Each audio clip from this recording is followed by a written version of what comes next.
ವಿವಿಧ ಸಂಘಟನೆಗಳ ಮಹಾ ಒಕ್ಕೂಟದಿಂದ ಅಥಣಿ ಬಂದ್ ಯಶಸ್ವಿ. ಸರ್ವೋಚ್ಚ ನ್ಯಾಯಾಲಯದ ಮುಖ್ಯ ನ್ಯಾಯಮೂರ್ತಿಗಳಾದ ಶ್ರೀ ಬಿಆರ್ ಗವಾಯಿಯವರ ಮೇಲೆ ಶೂ ಎಸೆಯಲು ಯತ್ನ ಮಾಡಿದ ಹಾಗೂ ವಿಶ್ವರತ್ನ ಡಾ ಬಿಆರ್ ಅಂಬೇಡ್ಕರ್ ಅವರ ಬಗ್ಗೆ ಅವಹೇಳನಕಾರಿ ಹೇಳಿಕೆ ನೀಡಿರುವ ರಾಕೇಶ್ ಕಿಶೋರ್ ಹಾಗೂ ಅನಿಲ್ ಮಿಶ್ರಾ ಇವರ ವಿರುದ್ಧ ದೇಶದ್ರೋಹ ಪ್ರಕರಣ ದಾಖಲಿಸಿ ಹಾಗೂ ಗಡೀಪಾರು ಮಾಡಬೇಕು ಅಂತ ಒತ್ತಾಯಿಸಿ ಅಥಣಿಯ ವಿವಿಧ ಸಂಘಟನೆಗಳ ಮಹಾ ಒಕ್ಕೂಟದಿಂದ ಅಥಣಿ ಬಂದ್ ಮಾಡಿ ಯಶಸ್ವಿಗೊಳಿಸಿದರು. ಬೆಳಗ್ಗೆಯಿಂದಲೇ ವ್ಯಾಪಾರಸ್ಥರು ತಮ್ಮ ಅಂಗಡಿಗಳನ್ನು ಮುಚ್ಚಿ ಬಂದ್ಗೆ ಬೆಂಬಲ ನೀಡಿದ್ದಾರೆ. ವಿವಿಧ ದಲಿತ ಸಂಘಟನೆಗಳ ನಾಯಕರು ಹಾಗೂ ಕಾರ್ಯಕರ್ತರು ಇದಕ್ಕೆ ಬೆಂಬಲ ಸೂಚಿಸಿದ್ದಾರೆ. ಪೊಲೀಸರು ಭದ್ರತಾ ವ್ಯವಸ್ಥೆ ಕಟ್ಟಿ ಯಾವುದೇ ಅಹಿತಕರ ಘಟನೆ ನಡೆಯದಂತೆ ಮುನ್ನೆಚ್ಚರಿಕಾ ಕ್ರಮಗಳನ್ನು ಕೈಗೊಂಡಿದ್ದಾರೆ. ಸಾರಿಗೆ ಸಂಚಾರ ಕೆಲ ಹೊತ್ತು ವ್ಯತ್ಯಯಗೊಂಡಿದ್ದರೂ ಪರಿಸ್ಥಿತಿ ನಂತರ ಸಾಮಾನ್ಯ ಸ್ಥಿತಿಗೆ ಮರಳಿದೆ. ಜನರ ಶಾಂತ ಸಹಕಾರದಿಂದ ಬಂದ್ ಶಾಂತಿಯುತವಾಗಿ ಸಂಪನ್ನವಾಯಿತು. ಇದೇ ವೇಳೆ ವಿವಿಧ ಸಂಘಟನೆಗಳ ಮಹಾ ಒಕ್ಕೂಟದಿಂದ ಅಥಣಿಯ ತಹಶೀಲ್ದಾರ್ ಮೂಲಕ ರಾಷ್ಟ್ರಪತಿಗಳಿಗೆ ಮನವಿಯನ್ನು ನೀಡಲಾಯಿತು. ಇದೇ ವೇಳೆ ಅಥಣಿಯ ಖ್ಯಾತ ವಕೀಲರಾದ ಮಿತೇಶ್ ಪಟ್ಟಣ ಅವರು ಮಾತನಾಡಿ, ರಾಕೇಶ್ ಕಿಶೋರ ಎಂಬುವರು ಸರ್ವೋಚ್ಚ ನ್ಯಾಯಾಲಯದ ಮುಖ್ಯ ನ್ಯಾಯಮೂರ್ತಿಗಳ ಮೇಲೆ ಶೂ ಎಸೆಯಲು ಯತ್ನಿಸಿದ್ದಾರೆ. ಇವನ ಹಿಂದೆ ಬೆನ್ನೆಲುಬುವಾಗಿ ಆರ್ಎಸ್ಎಸ್ ನಿಂತಿದ್ದಾರೆ ಎಂದು ವಕೀಲರು ಹೇಳಿದರು. ಯಾಕಂದ್ರೆ ಘಟನೆ ನಡೆದಿದ್ದು 6ನೇ ತಾರೀಕಿಗೆ, ಆದರೆ ಇನ್ನೂ ಸಹ ಆರ್ಎಸ್ಎಸ್ನವರು ಯಾವುದೇ ಪ್ರತಿಕ್ರಿಯೆ ನೀಡಿಲ್ಲ ಮತ್ತು ಅವರ ಕುಮ್ಮಕ್ಕಿದೆ ಎಂದು ಮೇಲ್ನೋಟಕ್ಕೆ ಕಾಣ್ತಾ ಇದೆ ಅಂತ ಹೇಳಿದರು.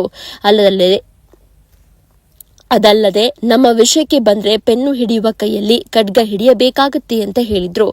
ಇದೇ ಪ್ರತಿಭಟನೆಯಲ್ಲಿ ದಲಿತ ಯುವ ಮುಖಂಡರಾದ ಮಹಂತೇಶ್ ಬಾಡಗಿ, ವಕೀಲರಾದ ಶಶಿಕಾಂತ್ ಬಾಡಗಿ, ಸಂಘ ವಕೀಲರು, ಕೊಬ್ಬರಿ ವಕೀಲರು, ವನಜೋಳ ವಕೀಲರು, ದಯಾನಂದ ವಾಘಮೋರೆ, ಸದಾಶಿವ ಕಾಂಬಳೆ, ಅಪ್ಪಸಾಬ್ ಗಂಟಕಾಂಬಳೆ, ಕಪಿಲ್ ಘಟಕಾಂಬಳೆ, ವಿನೋದ್ ಪಾಟೀಲ, ನಂದು ಬನಸೋಡೆ, ಮಂಜು ಹೋಳಿಕಟ್ಟಿ, ಶಬ್ಬೀರ ಸಾತಬಚ್ಚೆ, ಅಯಾಜ್ ಮಾಸ್ಟರ್ ರೂಪ ಕಾಂಬಳೆ, ಸವಿತಾ ಕಾಂಬಳೆ, ಜಯಶ್ರೀ ಕಾಂಬಳೆ ಹಾಗೂ ವಿವಿಧ ಸಂಘಟನೆಯ ಪದಾಧಿಕಾರಿಗಳು, ದಲಿತ ಸಂಘಟನೆಯ ಕಾರ್ಯಕರ್ತರು ಉಪಸ್ಥಿತರಿದ್ದರು. ವರದಿ ಶಿವರಾಯ ಕರಕರಮುಂಡಿ. ಕಲ್ಪನಾಕಾರ, ಅರ್ಥಶಾಸ್ತ್ರಜ್ಞ, ಇತಿಹಾಸ ತಜ್ಞ, ದಮನಿತರ ಧ್ವನಿ, ಶೋಷಿತರ ಬಾಳಿನ ಬೆಳಕು. ಇವತ್ತು ಭಾರತ ಗಣರಾಜ್ಯವಾಗಿ ಎಲ್ರು ಒಳ್ಳೊಳ್ಳೆ ಸಾಲಿ ಕಲಿಯತ್ತೀವಿ, ಎಲ್ರು ಒಳ್ಳೊಳ್ಳೆ ಊಟ ಮಾಡತ್ತೀವಿ, ಎಲ್ರು ಒಳ್ಳೊಳ್ಳೆ ಬಟ್ಟೆ ಹಾಕತ್ತೀವಿ ಅಂದ್ರೆ ಅದಕ್ಕೆಲ್ಲ ಕಾರಣೀಕರ್ತನಾಗಿರ್ತಕ್ಕಂಥ ನನ್ನ ತಂದೆ ಡಾಕ್ಟರ್ ಬಾಬಾ ಸಾಹೇಬ್ ಅಂಬೇಡ್ಕರ್ ಅವರಿಗೆ ಶತಕೋಟಿ ದಂಡೋತ್ಸವವನ್ನು ಸಲ್ಲಿಸಿ, ಏನು ಇತ್ತೀಚಿನ ದಿನಮಾನಗಳಲ್ಲಿ ಸಂವಿಧಾನದ ವಿರೋಧಿ ಚಟುವಟಿಕೆಗಳು ಈ ದೇಶದ ಶೋಷಿತರ ಮೇಲೆ, ಸಮಾನತಾವಾದಿಗಳ ಮೇಲೆ ಪದೇ ಪದೇ ಏನು ಶೋಷಣೆ ಆಗ್ತಾ ಇದೆ, ಸಂವಿಧಾನದ ಕೆಳಗಡೆ ಕಾರ್ಯಾಂಗ, ಶಾಸಕಾಂಗ, ನ್ಯಾಯಾಂಗ ಕೆಲಸ ಮಾಡ್ತಕ್ಕಂತ ಎಲ್ಲವೂ ಕೂಡ ಏನು ವಿಫಲ ಅನ್ನೋ ರೀತಿಯಲ್ಲಿ ಪ್ರತಿಕ್ರಿಯೆಗಳು ಏನು ಈ ದೇಶದಲ್ಲಿ ಬರ್ತಾ ಇವೆ. ಮೊನ್ನೆ ದಿನಾಂಕ ಅಕ್ಟೋಬರ್ 6ನೇ ತಾರೀಕಿನಂದು ಏನು ಸುಪ್ರೀಂ ಕೋರ್ಟ್ ನಲ್ಲಿ ನಮ್ಮ ಗೌರವಾನ್ವಿತ ದೇಶದ ಅತ್ಯುನ್ನತ ಹುದ್ದೆ ಆಗಿರ್ತಕ್ಕಂಥ CJI chief justice of India ನಮ್ಮ ಬಿಆರ್ ಗವಾಯಿ ಅವರ ಮೇಲೆ ಒಬ್ಬ ಮನುವಾದಿ ವಕೀಲ ಏನು ರಾಕೇಶ್ ಕಿಶೋರ್ ಅಂತಕ್ಕಂಥ ಒಬ್ಬ ವಕೀಲ ಏನು ಶೂ ಎಸೆಯುವ ಮೂಲಕ ಒಂದು ವಿರೋಧಿ ಕೆಲಸವನ್ನ ಅಥವಾ ನಮ್ಮ ಶೋಷಿತರ ಮೇಲೆ ಶೋಷಣೆ ಮಾಡತಕ್ಕಂಥ ಕೆಲಸವನ್ನ ಏನು ಮಾಡ್ತಾನೆ, ಅದರ ವಿರುದ್ಧ ಇವತ್ತು ಅಥಣಿ ತಾಲೂಕಿನ ಎಲ್ಲಾ ದಲಿತ ಪರ ಸಂಘಟನೆಗಳು, ಕನ್ನಡ ಪರ ಸಂಘಟನೆಗಳು, ಪ್ರಗತಿಪರ, ರೈತ ಅವರಿವರೆನ್ನದ ಎಲ್ಲಾ ವಿವಿಧ ಸಂಘಟನೆಗಳ ಒಕ್ಕೂಟದಿಂದ ಇವತ್ತೊಂದು ಹೋರಾಟವನ್ನ ರೂಪುಗೊಳಿಸಿ ಈ ಒಂದು ಹೋರಾಟವನ್ನ ಮಾಡ್ತಾ ಇದ್ದೀವಿ. ಪದೇ ಪದೇ ಏನು ಈ ಶೋಷಿತರ ಮೇಲೆ ಅನ್ಯಾಯ ಆಗ್ತಾ ಇದೆ, ಇದನ್ನ ಕೇಳೋದಿಕ್ಕೆ ಯಾರು ಈ ರಾಷ್ಟ್ರದಲ್ಲಿ ಇಲ್ಲ. ಯಾಕಂತಂದ್ರೆ ಇಷ್ಟು ಅನ್ಯಾಯಗಳು ಈ ನಮ್ಮ ದಮನಿತರ ಮೇಲೆ, ಶೋಷಿತರ ಮೇಲೆ ಆಗ್ತಾ ಇದೆ. ಆದ್ರೆ ಕಾನೂನಿನ ಪ್ರಕಾರ ಯಾವುದೇ ರೀತಿಯಾದಂತ ಅವ್ರ ಮೇಲೆ ಒಂದು ಕೇಸ್ಗಳು ಕೂಡ ಆಗ್ತಾ ಇಲ್ಲ. ಏನು ರೀಸೆಂಟ್ ಆಗಿ ನಮ್ಮ ಈ ವಕೀಲದ ಅಷ್ಟೇ ಅಲ್ಲ, ಮೊನ್ನೆ ಮಧ್ಯಪ್ರದೇಶದಲ್ಲೂ ಕೂಡ ಅಮಿತ್ ಮಿಶ್ರಾ ಅಂತಕ್ಕಂಥ ಒಬ್ಬ ವಕೀಲ ಅಂಬೇಡ್ಕರ್ ಅವರ ಬಗ್ಗೆ ಅವಹೇಳನಕಾರಿಯಾಗಿ ಮಾತಾಡ್ತಾನೆ. ಅನಿಲ್ ಮಿಶ್ರಾ ಅಂತಕ್ಕಂಥ ಒಬ್ಬ ವಕೀಲ ಅಂಬೇಡ್ಕರ್ ಅವರ ಬಗ್ಗೆ ಅವಹೇಳನಕಾರಿಯಾಗಿ ಮಾತಾಡ್ತಾನೆ. ಯಾಕೆ ಪದೇ ಪದೇ ಅಂಬೇಡ್ಕರ್ ಅವನ್ನ ಇವರಿಗೆ ಒಪ್ಕೊಳ್ಳಿಕ್ಕೆ ಆಗ್ತಾ ಇಲ್ಲ? ಈ ಒಂದು ದೃಷ್ಟಿಕೋನ ಈ ದೇಶದ ಮೇಲೆ ಏನು ಇದೆ, ಇದರ ವಿರುದ್ಧ ನಾವು ನೀವೆಲ್ಲರೂ ಧ್ವನಿ ಎತ್ತಬೇಕಾಗ್ತಾ ಇದೆ. ಯಾಕಂತಂದ್ರೆ ಇದು ಇಷ್ಟೇ ಅಲ್ಲ, ನಿನ್ನೆ ಇಲ್ಲ ಮೊನ್ನೆ ತಾನೇ ಇಲ್ಲೇ ನಮ್ಮ ವಿಜಯಪುರದ ಮುದ್ದೇಬಿಹಾಳ ತಾಲೂಕಿನ ಏನು ಒಂದು ಬಸಮ್ಮ ಅಂತಕ್ಕಂಥ ದಲಿತ 16 ವರ್ಷದ ಮಹಿಳೆಯ ಮೇಲೆ 18 ಗಂಟೆಗಳ ಕಾಲ ನಿರಂತರವಾಗಿ ಚಿತ್ರಹಿಂಸೆ ಕೊಟ್ಟು ಅತ್ಯಾಚಾರ ಮಾಡಿ ಅವಳನ್ನ ಒಂದು ಮರದಕ್ಕೆ ನೇಣು ಹಾಕಿ ಆ ನಾಲಾಯಕ ನನ್ನ ಮಕ್ಕಳು ಇವತ್ತು ನಮ್ಮ ದಲಿತ ಬಾಲಕಿಗೆ ಅನ್ಯಾಯ ಮಾಡ್ತಕ್ಕಂಥದನ್ನ ಮಾಡ್ತಾ ಇದ್ದಾರೆ. ಆದ್ರೆ ಇಷ್ಟಾದ್ರೂ ಕೂಡ ಕಾನೂನು ಸುವ್ಯವಸ್ಥೆ ಎಲ್ಲಿದೆ? ಭಾರತದಲ್ಲಿ ಸಮಾನತಾವಾದಿಗಳು, ಶೋಷಿತರು ಅವಾಗ ಮಾತ್ರ ದಲಿತ ಸಂಘಟನೆಗಳು ಒಂದಾಗುವಂತ ವ್ಯವಸ್ಥೆ ಆಕತಿ. ಅದ್ರ ಜೊತೆಗೆ ನಮ್ಮ ಅಥಣಿ ತಾಲೂಕದ ಎಲ್ಲಾ ಸಮಾಜದ ದಲಿತ ಸಂಘಟನೆಗಳು ಒಂದಾಗಿ ಒಂದು ವೇದಿಕೆ ಬರ್ಲಾಕ ಒಂದು ಕಾರಣೀಭೂತ ಇವತ್ತು ನಡೀತಕ್ಕಂತ ಕಾರ್ಯಕ್ರಮ ಒಂದು ಹೇಳ್ಬೋದು. ಯಾಕಂತಂದ್ರೆ ಇವತ್ತು ಮೊದಲ ಅಥಣಿ ಬಂದ್ ಮಾಡ್ಬೇಕಾಗಿತ್ತಂದ್ರೆ ಎಷ್ಟೋ ಸಲ ಅವ್ರ ವ್ಯಾಪಾರಸ್ಥರು ಸಹಕಾರ ಮಾಡ್ತಿದ್ದಿಲ್ಲ. ಆದ್ರೆ ಈ ಗಳಿಗೆಯಲ್ಲಿ ಇದನ್ನ ಅವರು ಜಾಗೃತರಾಗಿ ಈ ದಲಿತ ಸಂಘಟನೆ ಒಕ್ಕೂಟಕ್ಕ ವ್ಯಾಪಾರಸ್ಥರು ಸಪೋರ್ಟ್ ಮಾಡಿದಾರ, ಮುಸ್ಲಿಂ ಸಮಾಜದವರು ಸಪೋರ್ಟ್ ಮಾಡಿದಾರ, ಇಲ್ಲಿ ನಮ್ಮ ಹರಳೆ ಸಮಾಜ ಎಲ್ಲಾ ಸಮಾಜಗಳು ಕೊಡ್ಕೊಂಡು ಇವತ್ತು ಯಶಸ್ವಿ ಕಾರ್ಯಕ್ರಮ ಮಾಡೋದ್ರ ಜೊತೆಗೆ ನಾನು ಒಂದು ಹೇಳಕ್ಕೆ ಇಷ್ಟಪಡ್ತೀನಿ. ಇವತ್ತು ಕಾರ್ಯಕ್ರಮ ಕೆಲವೊಂದು ನಮ್ಮ ದಲಿತ ಮುಖಂಡರಲ್ಲಿ ವಿನಂತಿ ಮಾಡ್ಕೊತಿದೀವಿ. ಆದ್ರೂ ಕೆಲವೊಂದು ನಮ್ಮ ದಲಿತ ಮುಖಂಡರು ನಿನ್ನೆ ಮೊನ್ನೆ 2-3 ದಿವಸ ಮನವಿ ಕೊಟ್ರು. ಅವ್ರಿಗೆ ನಾನು ಹೇಳ್ತೇನೆ, ಮುಂದಿನ ಬರೋ ದಿನಗಳೊಳಗ ಸಮಾಜನ ಒಂದಾಗತಕ್ಕಂತ ವ್ಯವಸ್ಥೆಗಳು ನೀವು ಮಾಡದಿದ್ರೆ ನಿಮಗೆ ಭವಿಷ್ಯ ಇಲ್ಲ. ಅದಕ್ಕೆ ಅರ್ಥ ಮಾಡ್ಕೊಳ್ಳಿ. ನೀವು ಬರೀ ಅನ್ಯಾಯ ಆದಾಗ ಮಾತ್ರ ಕೊಡೋದಾಗೋದಿಲ್ಲ. ಅದಕ್ಕೆ ನಾನು ಇವತ್ತು ನಿತೀಶ್ ಪಟ್ಟಣ್ ಅವ್ರಿಗಾಗಲಿ ನಮ್ಮ ವಾಗ್ಮೋಡಿ ವಕೀಲರಲ್ಲಿ ಸೇರಿದಂತ ಎಲ್ಲ ದಲಿತ ವಕೀಲರಿಗೆ ವಿನಂತಿ ಮಾಡ್ಕೊತನು, ನೀವುಗಳು ಬರೋ ದಿನಗಳೊಳಗ ನಮ್ಮ ಅಥಣಿ ತಾಲೂಕದೊಳಗ 2017 ಎಲ್ಲಾ ಸಮಾಜ ಸೇರಿಸಿ ಒಂದು ಹೋರಾಟ ಮಾಡಿದ ಪ್ರತಿಫಲವಾಗಿ ಇವತ್ತು ನಾವು ಎಲ್ಲರೂ ಸಾಮಾಜಿಕ ನ್ಯಾಯ ಪಡೆಯಕ್ಕೆ ಯಶಸ್ವಿಯಾಗಿದ್ದೀವಿ. ಅದಕ್ಕೆ ದಯವಿಟ್ಟು ಕರ್ನಾಟಕ ರಾಜ್ಯದಲ್ಲಿ ಏನಾಕತ್ತಿ ಗೊತ್ತಿಲ್ಲ, ಬೆಳಗಾವಿ ಜಿಲ್ಲೆಯಲ್ಲಿ ಏನಾಕತ್ತಿ ಗೊತ್ತಿಲ್ಲ, ಆದ್ರೆ ಕರ್ನಾಟಕದ ಎಲ್ಲರೂ ಅನ್ಯಾಯ ಆಗಿತ್ತಂದ್ರೆ ಮೊದಲ ಹಿರಿಯರು ಇವತ್ತು ಅಥಣಿ ಬಂದ್ ಆಗ್ತಿತ್ತು. ಅದಕ್ಕೆ ನಾನು ಕೆಲವೊಂದು ಸಂಘಟನಾಕಾರರಿಗೆ ನಿಮ್ಮ ಮುಂದುವರೆದಂತ ನಮ್ಮ ವಕೀಲರಿಗೆ ವಿನಂತಿ ಮಾಡ್ಕೊಂಡು ತಾವುಗಳೆಲ್ಲ ಸೇರಿ ಅಥಣಿ ತಾಲೂಕದಾಗ ದಲಿತ ಜನಾಂಗದವ್ರ ಮೇಲೆ, ಹಿಂದುಳಿದ ವರ್ಗದವ್ರ ಮೇಲೆ, ಅದೇ ರೀತಿ ಅಲ್ಪಸಂಖ್ಯಾತರ ಮೇಲೆ, ಎಲ್ಲಾ ಜನಾಂಗದ ಮೇಲೆ ಅನ್ಯಾಯ ಆಗಿದ್ದರನ್ನ ನಾವುಗಳು ಈಗಾಗಲೇ ನಮ್ಮ ವಕೀಲರ ಸಂಘದವರು ಸಪೋರ್ಟ್ ಮಾಡಿದ್ರು. ಅದ್ರ ಜೊತೆ ತಾವುಗಳು ಒಂದಾಗಿ ನಿಂತು ಅದನ್ನ ಯಶಸ್ವಿ ಮಾಡ್ಬೇಕಂತ ನಾನು ನಿಮ್ಮಲ್ಲಿ ವಿನಂತಿ ಮಾಡ್ಕೊತೇನೆ. ಇವತ್ತು ಯಾಕಂತಂದ್ರೆ ನಾನು ಇವತ್ತ ಏನಾಗತ್ತಂದ್ರೆ ಯಾವಾಗ ಘಟನೆ ನಡೀತೆ ಅವಾಗ ನಾವು ಮತ್ತೆ ಮುಂದೆ ನಡೆದಂತ ಘಟನೆಗಳು ಅವಾಗ ಬಂದು ನೆನಪು ಮಾಡ್ಕೋತೇವೆ. ನಿರಂತರವಾಗಿ ಇಲ್ಲಿ ಕೆಲವೊಂದು ಅಥಣಿ ತಾಲೂಕದಾಗ ಎಷ್ಟೋ ಘಟನೆಗಳು ನಡೆದಿದ್ದಾವ. ಅಂತವನ್ನ ಖಂಡಿಸಬೇಕಾಗಿತ್ತಾನೆ. ನೀವು ವಕೀಲರು ಎಲ್ಲರೂ ಸೇರಿ ನೇತೃ ಸಂಘಟನೆಗಳು ಸಮಾಜಗಳು ಎಲ್ಲರೂ ಕೂಡಿ ಅದನ್ನ ಯಶಸ್ವಿ ಮಾಡ್ಬೇಕು ಅನ್ನೋ ನಿಟ್ಟಿನಲ್ಲಿ ಹೇಳೋ ಜೊತೆಗೆ ತಾವುಗಳು ಇವತ್ತು ನಾವ್ ಎಷ್ಟು ಜಾಗೃತವಾಗಿ ನಾವು ಬಾಬಾ ಸಾಹೇಬ್ ಕಾಂಬಳಿ ಅವರು ಹೇಳಿದ್ರು, ನಾವ್ ಎಲ್ಲಿ ಅವಕಾಶ ಕೊಡಬೇಕಾಗಿತ್ತು, ಎಲ್ಲಿ ನಾವು ಮಾಡ್ಬೇಕಾಗಿತ್ತು ಅಲ್ಲಿ ಮಾಡ್ತಾ ಇಲ್ಲ. ನಾವೆಲ್ಲರೂ ಏನಾಗಿದ್ದೇವೆ, ಮತ್ತೊಬ್ಬರ ಮನೆ ಕಾಯಿ ಆಳುಗಳಾಗಿ ಬಿಟ್ಟಿದ್ವಿ. ನಾನು ಹೇಳ್ಕೊಂಡು ಹೇಳ್ತೀನಿ. ಅದಕ್ಕೆ ದಯವಿಟ್ಟು ಮುಂದಿನ ಬರೋ ದಿನಗಳೊಳಗ ಆ ಕಡೆ ಮೇಲೆ ನಮ್ಮ ಗಟ್ಟಿಯಾಗಿರುವಂತ ಪ್ರದರ್ಶನ ಆಗಬೇಕು. ಚುನಾಯಿ ಡಾಕ್ಟರ್ ಬಾಬಾ ಸಾಹೇಬ್ ಅಂಬೇಡ್ಕರ್ ಏನಾಗಿತ್ತು, ನೀವೆಲ್ಲರೂ ಆಳು ವರ್ಗ ಆಗಿತ್ತು ಅಂತ ಹೇಳಿದ್ರು. ಆಳು ವರ್ಗ ಆಗಿತ್ತಂದ್ರೆ ಅದಕ್ಕೆ ವೀಕ್ ಯಾರು ಇವತ್ತು BSP ಇವತ್ತ ಒಂದು 10-20 ವರ್ಷದಿಂದ ನೋಡಿದ್ರೆ ಬಹಳ ಪ್ರಬಲ ಆಗಿತ್ತು. ಆದ್ರೆ ಇವತ್ತು ವೀಕ್ ಆಗೈತಿ. ಅದಕ್ಕೆ ನೀವು ಕಟ್ಟುವಂತ ವ್ಯವಸ್ಥೆ ನೀವು ಮಾಡಿದಾರೆ, ಎಲ್ಲರೂ ಸಹಕಾರ ಮಾಡಿ ಆಳು ವರ್ಗ ಆಗಬೇಕಾಗಿತ್ತಂದ್ರೆ ನಾವೆಲ್ಲ ಒಂದಾದಾಗ ಮಾತ್ರ ಸಾಧ್ಯಕತಿ. ಅದಕ್ಕೆ ನೀವು ದಯವಿಟ್ಟು ಇಲ್ಲಿ ಸೇರಿದಂತವ್ರಲ್ಲಿ ವಿನಂತಿ ಮಾಡ್ಕೊತಾನು. ಇವತ್ತು ಬಹಳ ಒಂದು ಪ್ರತಿಕ್ರಿಯೆ ಯಾಕಂತಂದ್ರೆ ಇಂತ ಒಂದು ಕಡಿಮೆ ಜನಸಂಖ್ಯೆ ಸೇರಿದ್ರು ಇವತ್ತು ವಕೀಲರು ಎಲ್ಲರೂ ಬಂದು ನಮಗೆ ಸಪೋರ್ಟ್ ಮಾಡಿದಾರೆ ಅಂತಂದ್ರೆ ನಾವು ಇವತ್ತು ಹೋರಾಟ ಯಶಸ್ವಿ ಆಗೈತಿ ಅಂತ ನಾನು ಹೇಳಕ್ ಇಷ್ಟಪಡ್ತೀನಿ. ಜೊತೆಗೆ ಮಾಧ್ಯಮ ಮಿತ್ರರು ಬಹಳ ಸಹಕಾರ ಮಾಡ್ರಿ. ವೈಚಾರಿಕತೆಗೆ, ಚಿಂತನೆಗೆ, ತರ್ಕಕ್ಕೆ, ಇಡೀ ಅವರು ಕಟ್ಟಿಕೊಟ್ಟಿರ್ತಕ್ಕಂಥ ಅಖಂಡ ಭಾರತಕ್ಕೆ ಅಸಂವಿಧಾನಬದ್ಧ ನಿಲುವು ಉಂಟಾದಾಗ ಅಸಂವಿಧಾನದ ಪದಗಳನ್ನ ಬಳಕೆ ಮಾಡಿ ಮಾತಾಡಬೇಡ್ರಿ ಅಂತಕ್ಕಂಥ ಮಾತನ್ನ ನಮ್ಮ ಬಾಯಲ್ಲಿ ನಾವು ಮಾತಾಡ್ತೀವಿ ಗೊತ್ತಾ? ನಮ್ಮಂತ ಮುಟ್ಟಾಡ್ರಿ ಯಾರ್ದಾರ ತಿಳಿಸ್ತೋಳು. ನಮ್ಮಂತ ಮುಟ್ಟಾಡ್ರಿ ಯಾರ್ದಾರ? ನಮ್ಮಪ್ಪ ಕೈ ಮಾಡಿ ತೋರಿಸಿದ್ದು, ಮಗನೇ ಅನ್ಯಾಯ ಆದಲ್ಲಿ ನಿನ್ನ ನಿಲುವಿರಬೇಕು, ಅನ್ಯಾಯ ಆದಲ್ಲಿ ನೀನು ಕೂಗಿರ್ಬೇಕು, ಅನ್ಯಾಯ ಆದಲ್ಲಿ ನೀನು ಅಸ್ತಿತ್ವ ಇರಬೇಕು, ಅನ್ಯಾಯ ಆದಲ್ಲಿ ನೀನು ಕಾದ ಹೆಜ್ಜೆ ಇರಬೇಕು. ಎಲ್ಲಿ ಮೂಕ ನಾಯಕನ ಮಗ ಇರ್ತಾನೋ ಅಲ್ಲಿ ನ್ಯಾಯ ಇದ್ದೇ ಇರ್ತದೆ. ನ್ಯಾಯ ಕೊಡಿಸ್ತೀವಿ ಅಂತಕ್ಕಂಥ ಮಾತನ್ನ ಅಗ್ನಿ ಮೂಲಕ ಗಟ್ಟಿಯಾಗಿ ಹೇಳ್ತೇನೆ ಇವತ್ತಿನ ದಿವಸ. ಅದಕ್ಕೆ ನಾನು 10 ನಿಮಿಷ 20 ನಿಮಿಷ ಮಾತನಾಡಿಕ್ಕೆ 70 ಕಿಲೋಮೀಟರ್ 75 ಕಿಲೋಮೀಟರ್ ದೂರದಿಂದ ಬಂದಿಲ್ಲ. ಒಂದ್ ಅರ್ಧ ಗಂಟೆ ಮಾತಾಡ್ತೀನಿ. ಗಂಟೆ 12:30 ಆಗ್ಯದ. ಮಧ್ಯಾಹ್ನ ಬಿಸಿಲಾಗೈತಿ. ನಿಮ್ ಹೊಟ್ಟೆ ಹಸ್ತೈತಿ. ನಿಮ್ ಹೊಟ್ಟೆ ಹಸಿದ್ರು ಪರವಾಗಿಲ್ಲ. 56 ವರ್ಷ ಹೊಟ್ಟೆ ಕಟ್ಟಿದವನ ಮಕ್ಕಳು ನಾವು. ಹೊಟ್ಟೆ ಕಟ್ಟಿ ಬಟ್ಟೆ ಕಟ್ಟಿ ರಾಷ್ಟ್ರ ಕಟ್ಟಿದವನ ಮಕ್ಕಳು ನಾವು.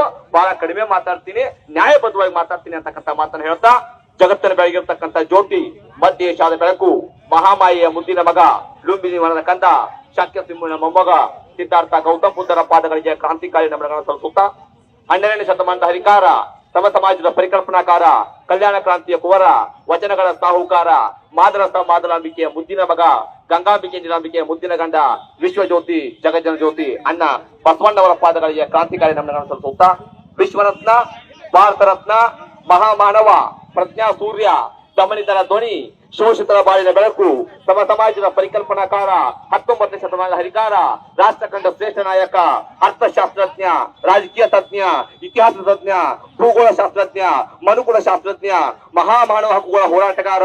ಇವತ್ತಿನ ದಿವಸ ಅಖಂಡ ಭಾರತೀಯರು ಹಾಕೊಳ್ಳಿಕ್ಕೆ ಬಟ್ಟೆ, ತಿನ್ಲಿಕ್ಕೆ ಅನ್ನ, ಕಲೀಲಿಕ್ಕೆ ಶಿಕ್ಷಣ, ನಿಂತ್ಕೊಳ್ಳಿಕ್ಕೆ ನೆಲ, ಇಷ್ಟೊಂದು ಒಳ್ಳೆ ನಿಯತಕಾಲಿಕೆ ವಾತಾವರಣ ನಿರ್ಮಾಣ ಮಾಡಿಕೊಟ್ಟಿರ್ತಕ್ಕಂಥ ನನ್ನಪ್ಪ ಭಾರತ ಭಾಗ್ಯ ವಿಧಾತ ಡಾಕ್ಟರ್ ಬಾಬಾ ಸಾಹೇಬ್ ಅಂಬೇಡ್ಕರ್ ಅವರ ಪಾದಗಳಿಗೆ ಕ್ರಾಂತಿಕಾರಿ ನಮನಗಳನ್ನು ಸಲ್ಲಿಸುತ್ತಾ ನನ್ನ ಮಾತನ್ನ ಆರಂಭಿಸ್ತೇನೆ.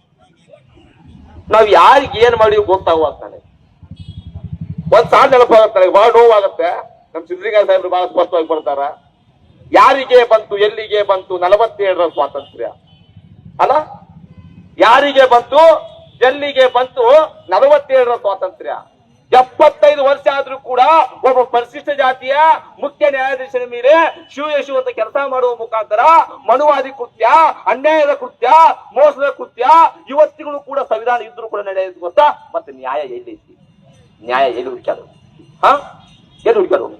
ಆ ಬಡ್ಡಿ ಮಗ ಮಧ್ಯಪ್ರದೇಶದಲ್ಲಿ ಮಾತಾಡ್ತಾನೆ, ಅಂಬೇಡ್ಕರ್ ಅಂದ್ರೆ ಹೊಲಸು, ಅಂಬೇಡ್ಕರ್ ಅಂದ್ರೆ ಒಂದು ಅವೈಜ್ಞಾನಿಕತೆ, ಅಂಬೇಡ್ಕರ್ ಅಂದ್ರೆ ಮತ್ತೊಂದು ಮಗದೊಂದು.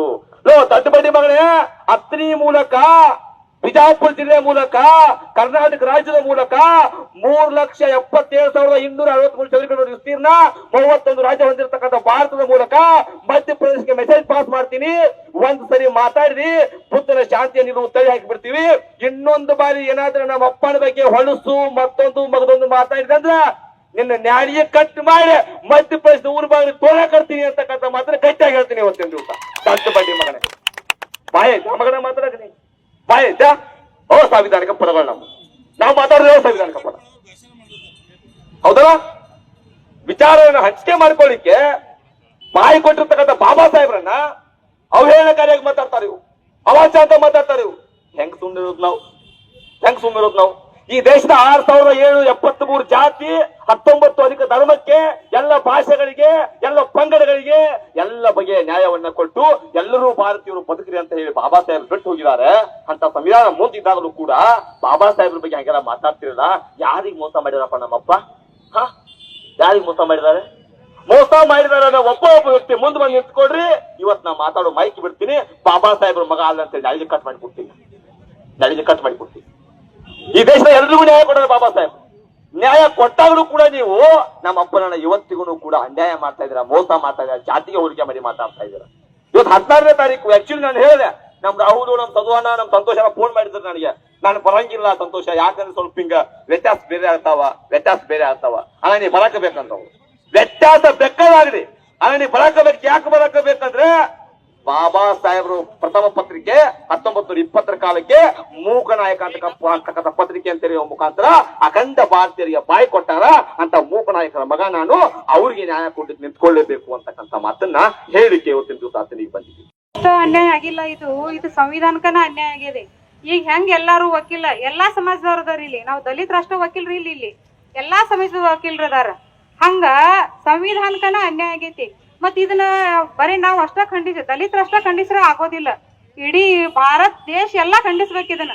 ಇವತ್ತ ಈ ಗವಾಯವ್ರಿಗೆ ಆಗೈತಿ ಅನ್ಯಾಯ, ನಾಳೆ ಮತ್ತೊಬ್ರಿಗೆ ಆಗ್ಬಹುದು. ಹಿಂಗ ಅದಕ್ಕ ನಾ ಏನ್ ಹೇಳ್ತೀನಿ, ಇಡೀ ದೇಶನ ಇದನ್ನ ಖಂಡಿಸ್ಬೇಕ. ಆ ನಾಲಾಯಕ ವಕೀಲ್ನ ಅವಂಗೊಂದು ತುತ್ತ ಅನ್ನ ಸಿಗ್ಬಾರ್ದ. ಈ ಗಡಿ ಪಾರ್ ಮಾಡ್ಬೇಕು, ಅವ್ನು ಈ ದೇಶ ಬಿಟ್ಟನ ಗಡಿ ಪಾರ್ ಮಾಡ್ಬೇಕು, ಒಂದ್ ತುತ್ತ ಅನ್ನ ಸಿಗ್ಬಾರ್ದ ಅವಂಗ. ಮತ್ತ ಇದ ಬರೇ ಗವಾಯವ್ರಿಗೆ ಅಷ್ಟ ಅನ್ಯಾಯ ಆಗಿಲ್ಲ, ನಮ್ ಸಂವಿಧಾನಕ್ಕೆ ಅನ್ಯಾಯ ಆಗಿದೆ. ಈ ರಾಜಕೀಯ ವ್ಯಕ್ತಿಗಳೆಲ್ಲ ಯಾಕ ಮತ್ತ ಇದು ಸ್ಟ್ರೈಕ್ ಮಾಡೋದಿಲ್ಲ? ನಾವ್ ಅಷ್ಟ ಯಾಕೆ ಮಾಡ್ಬೇಕು? ಈ ಹಕ್ಕು ತಂದವ್ರು ಬಾಬಾ ಸಾಹೇಬ್ ಅಂಬೇಡ್ಕರ್ ಅವ್ರ. ಈ ರಾಜಕೀಯ ಮ್ಯಾಲ ಕೂತಾರಂದ್ರ ಅವ್ರಿಗೆಲ್ಲಾ ಹಕ್ಕಿ ಅದ್ರ ಯಾರು ಕೊಟ್ರು? ನಮ್ ಬಾಬಾ ಸಾಹೇಬ್ ಕೊಟ್ಟಾರ. ಮತ್ತ ಅವ್ರಿಗೆನ ಹಿಂಗ ಅವ್ರ ಸಮಾಜಕ್ಕೆನ ಅನ್ಯಾಯ ಆದಾಗ ಮತ್ ಒಂದ್ ದೊಡ್ಡ ಹುದ್ದೆ ಒಳಗ ಅದಾರಂದ್ರ ಇದನ್ನ ರಾಜಕೀಯ ವ್ಯಕ್ತಿಗಳು ಯಾಕೆ ಖಂಡಿಸಬಾರ್ದು? ಇದು ದೇಶ ಎಲ್ಲಾ ಕಡೆ ಆಗ್ಬೇಕಿದ, ಬರೀ ಅಥಣಿ ತಾಲೂಕಾ, ಬೆಳಗಾಂ ಡಿಸ್ಟಿಕ್ ಅಷ್ಟೇ ಆಗ್ಬಾರ್ದು. ಈ ತರ ಯಾರು ಮಾಡ್ಬಾರ್ದು. ಹಂಗ ಅವ್ರು ಶಿಕ್ಷೆ ಆಗ್ಬೇಕಂತ ಸಂತೋಷ. ದೊಡ್ಡ ಪ್ರಮಾಣದ ಪ್ರತಿಭಟನೆ ಮಾಡಿದ್ದೇವೆ. ಯಾಕೆಂದ್ರೆ ನಮ್ಮ ಸರ್ವೋಚ್ಚ ನ್ಯಾಯಾಲಯದ ನ್ಯಾಯಾಧೀಶರಾದಂತಹ ಬಿ.ಆರ್. ಗವಾಯಿ ಅವರ ಮೇಲೆ ಒಬ್ಬ ಕಿಶೋರ್ ಅಣ್ಣವನು ಶೂ ಎಸೆದು ಇಡೀ ನಮ್ಮ ಭಾರತ ದೇಶಕ್ಕೆ ಅವಮಾನ ಎಸಗಿದ್ದಾನೆ. ಅವನ ವಿರುದ್ಧ ನಾವು ಅಥಣಿಯಲ್ಲಿ ಇಂದು ಬಂದ್ ಕರೆ ಕೊಟ್ಟು ಎಲ್ಲ ನಮ್ಮ ವ್ಯಾಪಾರಸ್ಥರು ಅಂಗಡಿ ಮುಂಗಟ್ಟರು ಎಲ್ಲ ಬಂದ್ ಮಾಡಿದ್ದಾರೆ. ಅವರಿಗೆ ಧನ್ಯವಾದ ಹೇಳುತ್ತೇನೆ. ಇದೇ ಘಟನೆ ಹೀಗೆ ಮುಂದುವರೆದು ಹೋದರೆ ಮುಂದೊಂದು ಕಾಲಮಾನದಲ್ಲಿ ನಮ್ಮ ಜನಸಾಮಾನ್ಯರಿಗೂ ನ್ಯಾಯ ಸಿಗಬೇಕಾದರೆ ತುಂಬಾ ತೊಂದರೆ ಇದೆ. ಯಾಕೆಂದ್ರೆ ಒಬ್ಬ ಸರ್ವೋಚ್ಚ ನ್ಯಾಯಾಲಯ ನ್ಯಾಯಾಧೀಶಿಗೆ ಬೂಟ್ಲೆ ಅವ್ರು ಎಸಿತಾರಂದ್ರೆ ಇದಕ್ಕೆ ಹಿಂದೆ RSS ಪ್ರಚೋದಕಾರಿ RSS ಇದಕ್ಕೆ ಬೆನ್ನೆಲುವಾಗಿ ನಿಂತಿದೆ. ಯಾಕೆಂದ್ರೆ ಇನ್ನೂವರೆಗೆ ಯಾವುದೇ RSS